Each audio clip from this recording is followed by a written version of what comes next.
Hi there everybody and welcome back to the Focus Rage channel.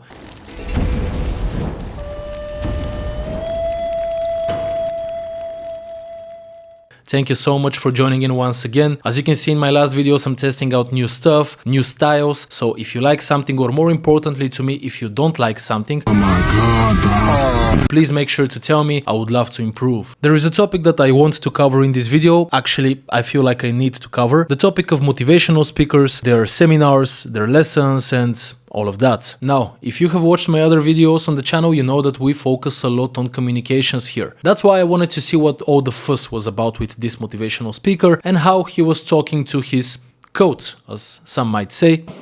Today, I don't want to talk to any people.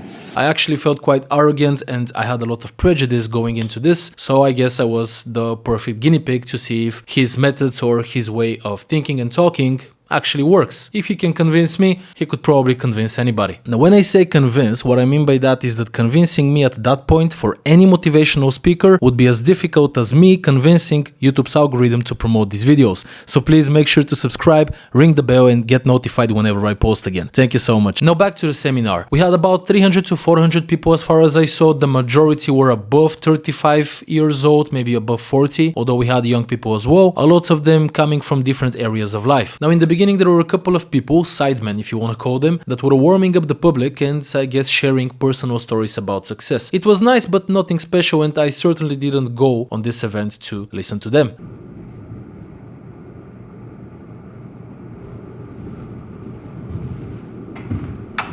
Get out.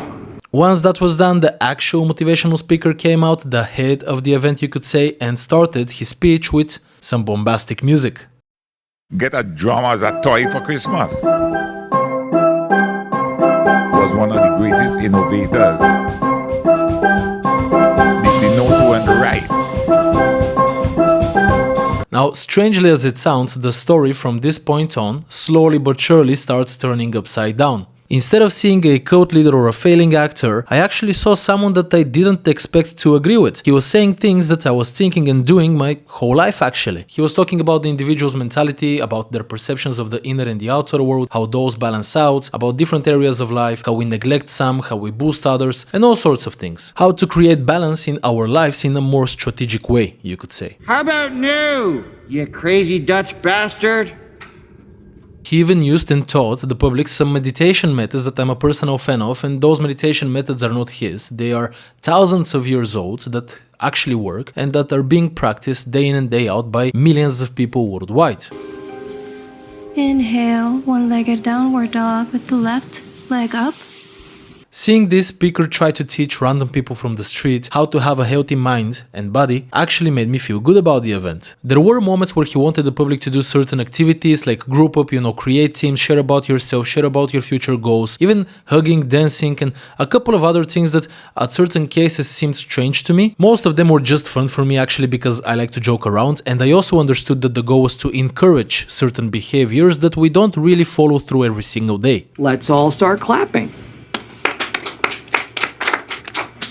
Behaviors that have been locked inside of our minds due to the mundane world we live in. Mundane tasks with a mundane job in a mundane life. I mean, everybody has it to a certain extent, some more than others. An important thing to note here is that having a mundane life, at least according to me, doesn't mean you're an average or boring person. This is just your current situation and it's actually pretty easy to fix. All of this and more caused me to have a serious thought on this event as a whole. This motivational speaker wasn't actually doing a disservice to people. At the very least, he was actually showing them a different part of the world, a different way of thinking. And that was my problem in the beginning with the prejudice that I was throwing around. I could not believe that these people, the public, did not see a world up until now inside of which you need to work on yourself every single day, improve, balance out your emotions with any means necessary, care about your fellow human being, help them succeed, even show affection towards a stranger that you would never see again. Basically be useful and positive to society and yourself. And yet here I was surrounded by people that seemed, by their words, to be hearing such things for the first time in their lives. Some of them were crying, others were filled with joy, and basically anything you can imagine. Looking outside of the box and perceiving the public just as it was, I instantly realized why such seminars and motivational speakers have a bad reputation. And no, we don't even need to discuss the pricing because first of all it depends on the speaker, and secondly you choose yourself to pay it, nobody forces you. Disregarding that last point, because a lot of people prefer to float on the surface and find the problem there, we can easily understand that the reputation comes from the public, not so much from the speaker. And for most speakers, especially motivational ones, the public is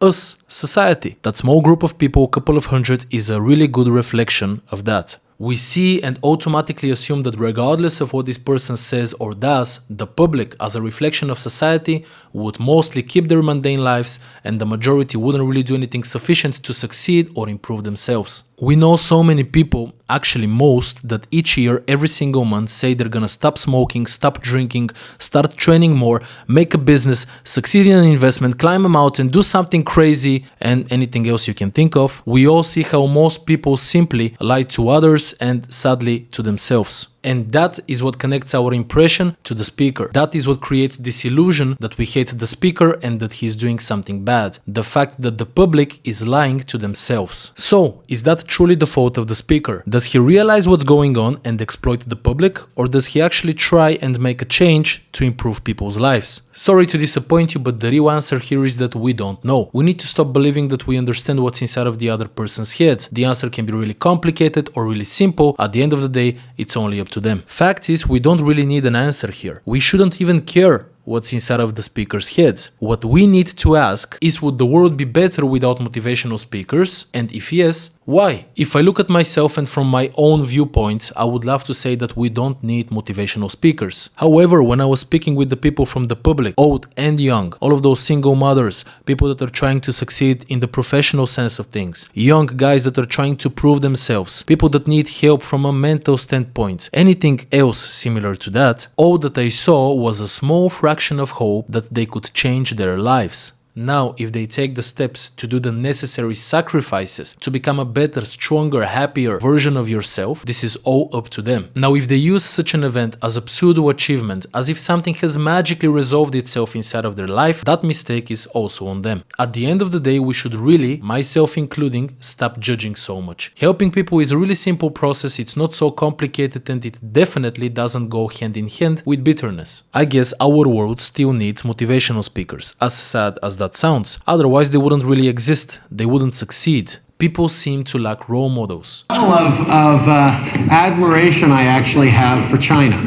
Their dictatorship. They need to follow someone, to get an example from someone. So for your own self as a person, I guess you can always just try to lead by example and lead in a good way. For those that do go to motivational speakers, because that's still not my cup of tea, I just have one thing to say. There is a difference between having the motivation to do something and doing something when you don't have the motivation. Have a think on that. 5 a.m. club, bad idea. 11 a.m. club, much better idea. So that's it for this video. I tried to keep it short like my usual ones because I see you like those, expect more. It's also good for me to note that I will be streaming on Twitch more and more because editing such a video does take quite some time for me, and I have a lot of other projects that I'm taking care of. You cannot really see them here on YouTube, of course, but please feel free to follow me on Twitch, and whenever I have something interesting that I've said there, you are gonna see it here on the channel, so don't get scared if you see a 1-hour video. It's just me discussing something, probably another video from YouTube or something else on an interesting topic. Thank you so much for watching and listening. Please subscribe and ring the bell if you like the content, of course, because it's as difficult as it can get on this platform for new and starting channels. I would really appreciate it. Again, thank you. Stick to the channel, stick to yourself, and stick together. Cheers.